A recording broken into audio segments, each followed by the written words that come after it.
नमस्कार विद्यार्थी मित्रांनो, ग्लोबल ऑनलाईन मराठीमध्ये आपलं पुन्हा एकदा स्वागत आहे. महाराष्ट्र सेट परीक्षा जी 2022 मध्ये म्हणजे यावर्षी जी होणार आहे, त्यासाठी आपण lectures, video lectures, theory lectures कॉमर्सच्या विद्यार्थ्यांसाठी सुरू केलेले आहेत.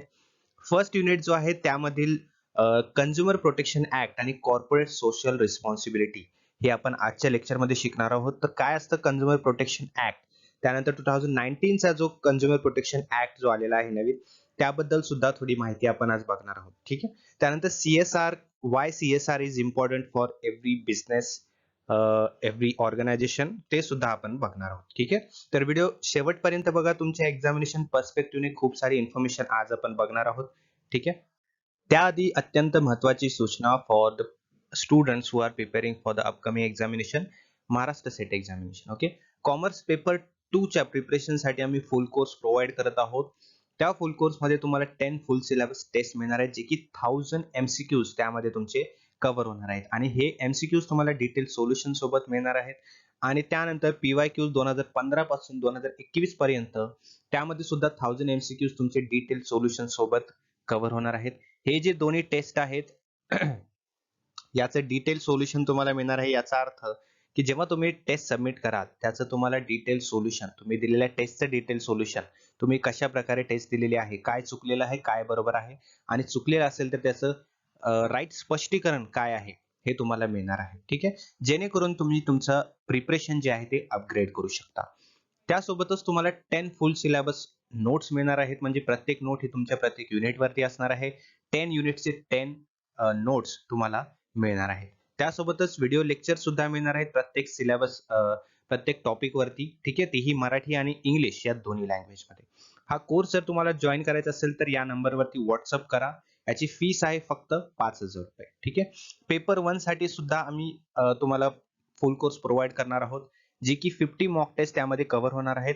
फुल सिलेबस नोट्स, व्हिडिओ लेक्चर्स आणि तुमच्या प्रॅक्टिससाठी MCQs आणि PYQचं PDF तुम्हाला यामध्ये मिळणार आहे. ठीक आहे. पेपर 1 साठी सुद्धा तुम्ही व्हॉट्सअप ग्रुप जॉईन करू शकता.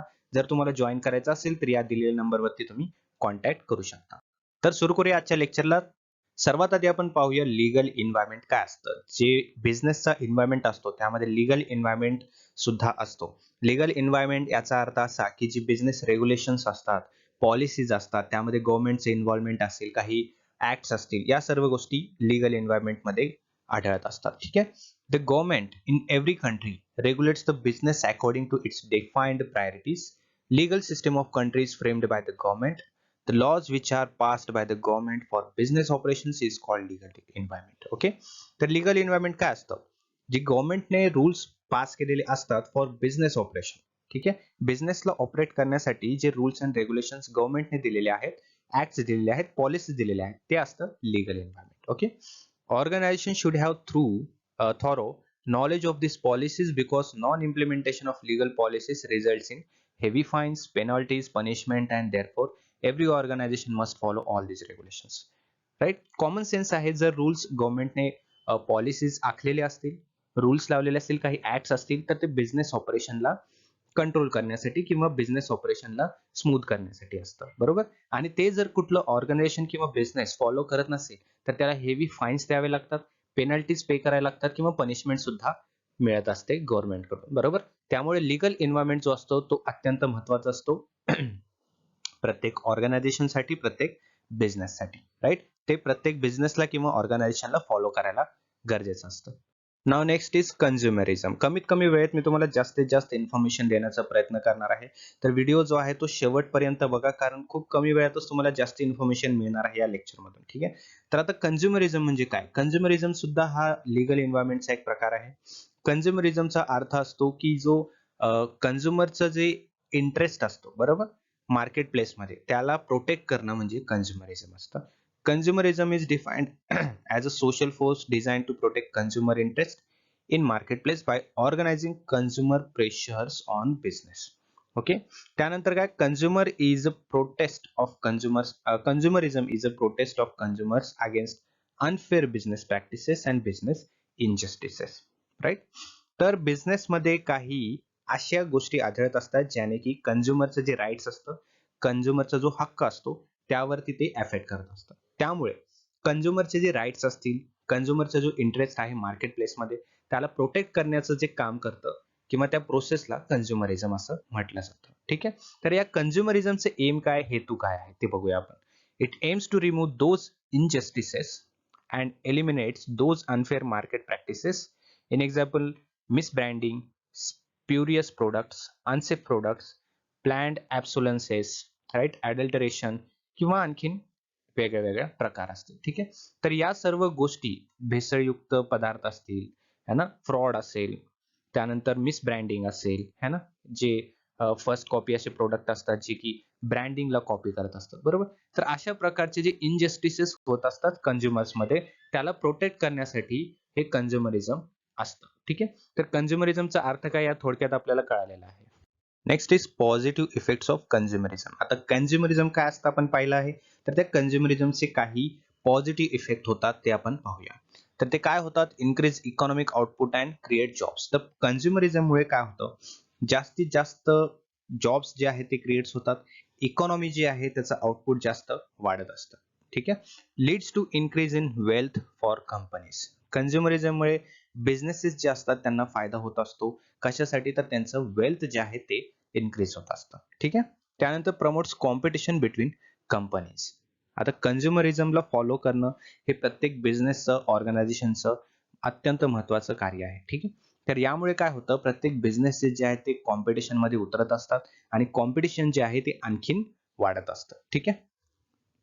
आणि allows for the large variety of goods and services. कंझ्युमरिझमचा हा फायदा होतो की लार्ज व्हरायटी आपल्याला कंझ्युमर्सला मिळत असते है ना. त्यामुळे मार्केटमध्ये वेगवेगळे सबस्टिट्यूट सुद्धा अवेलेबल होत असतात. Improve the quality of life for people. कंझ्युमरिझममुळे हा एक सर्वात महत्वाचा पॉइंट आहे, पॉझिटिव्ह इफेक्ट आहे, जो की कंझ्युमर्स जे आहे त्यांची लाईफ जी आहे, क्वालिटी ऑफ लाईफ ती इम्प्रूव्ह होत असते. ठीक आहे. तर कंझ्युमरिझमचे हे मुख्य पॉझिटिव्ह इफेक्ट आहेत. Now let's see the negative effects of consumerism. Positive effect आपण पाहिले कसे असतात, आता निगेटिव्ह इफेक्ट काय असतात कंझ्युमरिझमचे. कॉजेस मोर पोल्युशन. आता याचा अर्थ काय, पोल्युशन कसं काय वाढू शकतं कंझ्युमरिझममुळे. कंझ्युमरिझममुळे काय होतं की जे डिमांड आहे किंवा अ, एका पर्टिक्युलर प्रोडक्टची एक डिमांड जी आहे ती जास्ती वाढली, तर डिमांड जास्ती वाढल्यामुळे काय होतं, प्रोडक्शन जे आहे ते कंपनीला वाढवावं लागतं, राईट. तर गुड्स अँड सर्व्हिसेस चा जो सप्लाय आहे तो इन्क्रीज झाला आणि प्रोडक्शन जे आहे ते सुद्धा इन्क्रीज झालेलं आहे. त्यामुळे काय होतं, जे जास्ती पोल्युटंट आहे, पोल्युटंटचे एमिशन आहे ते वाढत असतं. त्यामुळे पोल्युशन जे आहे वाढत असतं. ठीक आहे. That causes more pollution. त्यानंतर मेजर कॉन्ट्रीब्युटर टू रिसोर्स डिप्लेशन. आता याचा अर्थ काय, कन्झम्पशन रेट जो आहे तो अनसस्टेनेबल होतो. ठीक आहे. जसे की डिमांड वाढते तशाच प्रकारे कन्झम्पशन सुद्धा वाढणारच आहे, राईट.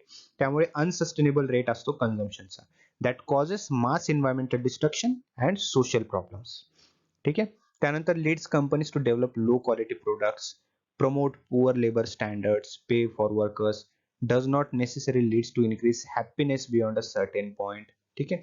तर हे मुख्य गोष्टी आहेत की ज्याचा कंपनीवरती प्रेशर येतो. ठीक आहे. त्यामुळे कॉम्प्रोमाइज कंपनी करत असते. तर हे निगेटिव्ह इफेक्ट आहेत कंझ्युमरिझमचे. Next is consumer protection act 1986. ठीक आहे. तर कंझ्युमर प्रोटेक्शन ऍक्ट 1986 आपण बघणार आहोत आता. त्यानंतर 2019 मध्ये जो आहे तो रिपील झालेला आहे 86 ला. ठीक आहे. म्हणजे 2019 हा नवीन ऍक्ट आहे regarding consumer protection. Consumer Protection Act 1986 was an act of parliament of an Indian enacted protect to interest of consumers in India. Okay, it was replaced by Consumer Protection Act 2019. ठीक आहे, जसं की मी तुम्हाला सांगितलं. Act was passed in Assembly in October 1986 and came into force on December 24, 1986. He date जी आहे ती लक्षात ठेवा, कारण कधी कधी डेट वरती सुद्धा प्रश्न विचारला जाऊ शकतो की कंझ्युमर प्रोटेक्शन ऍक्ट कोणत्या साली किंवा कोणत्या दिवशी केम इनटू फोर्स. ओके. नाव कंझ्युमर प्रोटेक्शन काउन्सिल जे आहे ते 3 लेवलवरती असतं. ठीक आहे. एक असतं सेंट्रल लेवल, एक असतं स्टेट लेवल आणि एक डिस्ट्रिक्ट लेवल. तिन्ही लेवलवरती जे आहे ते कस्टमर्सचं ग्रीव्हान्स घेतलं जातं आणि त्याचं रेड्रेसल केलं जातं. ठीक आहे. पहिला आहे सेंट्रल प्रोटेक्शन काउन्सिल, दुसरा आहे स्टेट आणि तिसरा आहे डिस्ट्रिक्ट कंझ्युमर प्रोटेक्शन काउन्सिल. ठीक आहे. तर सेंट्रल कंझ्युमर प्रोटेक्शन काउन्सिल जे आहे ते अंडर सेक्शन 4 अँड 6 त्यामध्ये याचं एस्टॅब्लिशमेंट झाली होती under this act.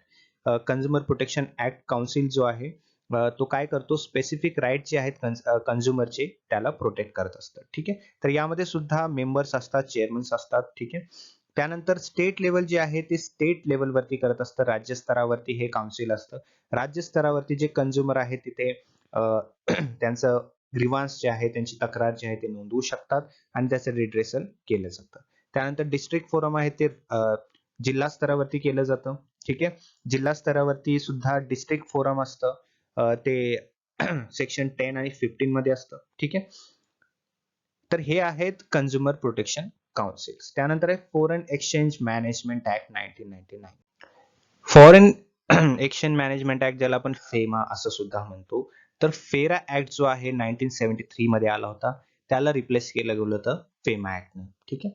Primary objective जे आहे फेमाचं ते काय आहे, facilitating external trade and payment and promoting the orderly development and maintenance of what, foreign exchange market in India. ठीक आहे. तर इंडियामध्ये जे एक्सटर्नल ट्रेड असेल, ठीक आहे, किंवा फॉरेन एक्सचेंज मार्केट असेल, तर याला प्रोटेक्शन फॅसिलिटेट करणं किंवा याचं मेंटेनन्स करणं, याला डेव्हलप करणं, हे कोणाचं काम आहे, तर फॉरेन एक्सचेंज मॅनेजमेंट ऍक्टचं, जो की 1999 मध्ये आला होता. त्याच्या आधी काय होतं, फेरा ऍक्ट होतं, फॉरेन एक्सचेंज रेग्युलेशन ऍक्ट 1973 मध्ये तो आला होता. त्याला रिप्लेस केलं गेलं होतं फेमा ऍक्ट 1999 मध्ये. ठीक आहे. जर क्वेश्चन आला फेरावरती तर तो कधी आला होता, 1973, आणि फॉरेन एक्सचेंज मॅनेजमेंट ऍक्ट फेमावरती आला तर तो कधी आला होता, 1999, जो की फेराला रिप्लेस करतो. Now let's move to the next point, that is CSR. CSR, that is what? Corporate Social Responsibility. तर corporate social responsibility हे एक असा मॉडेल आहे किंवा अशी प्रोसेस आहे किंवा असं एक ऍक्ट असल्यासारखं बोलू शकतो आपण, जे की प्रत्येक कंपनीला, प्रत्येक बिझनेसला, प्रत्येक मॅन्युफॅक्चरिंग बिझनेसला फॉलो करायला लागतं. तर CSR काय असते, कॉर्पोरेट सोशल रिस्पॉन्सिबिलिटी असते, जी की फॉलो करायला लागते, ज्यामध्ये सोसायटी असेल, एन्व्हायरमेंट असेल, याला कंपनीकडून काही हार्म होणार नाही. ठीक आहे. तर अशा प्रकारे जर कंपनी फॉलो करत असेल CSR, तर त्याचा कंपनीला फायदा होतो आणि सोसायटीला सुद्धा फायदा होतो. त्यामुळे काय म्हटलेलं आहे, CSR helps in both way, that society and brand image of companies. Okay. म्हणजे याचा फायदा जो आहे तो सोसायटीला सुद्धा होतो आणि कंपनीच्या ब्रँड इमेजला सुद्धा होतो. ठीक आहे. तर CSR is must that every company should follow, right. Corporate responsibility program are great way to raise morale in workplace. ठीक आहे. वर्कप्लेस मध्ये एखादा मोरेल किंवा एखादी इमेज, समजा इन सिम्पल वर्ड्स, जर बनवायची असेल तर CSR is the good, I mean CSR is best. ठीक आहे. CSR जे आहे ते प्रत्येक कंपनीला फॉलो करणं गरजेचंच आहे. ठीक आहे. तर अशा प्रकारे आपण CSR बघितलेला आहे, कंझ्युमर प्रोटेक्शन ऍक्ट बघितलेला आहे, फेमा फेरा सुद्धा बघितलेला आहे, कंझ्युमरिझम आणि लीगल एन्व्हायरमेंट थोडक्यात आपण पाहिलेलं आहे. ठीक आहे. So thank you for the today's session and let's meet in the next lecture.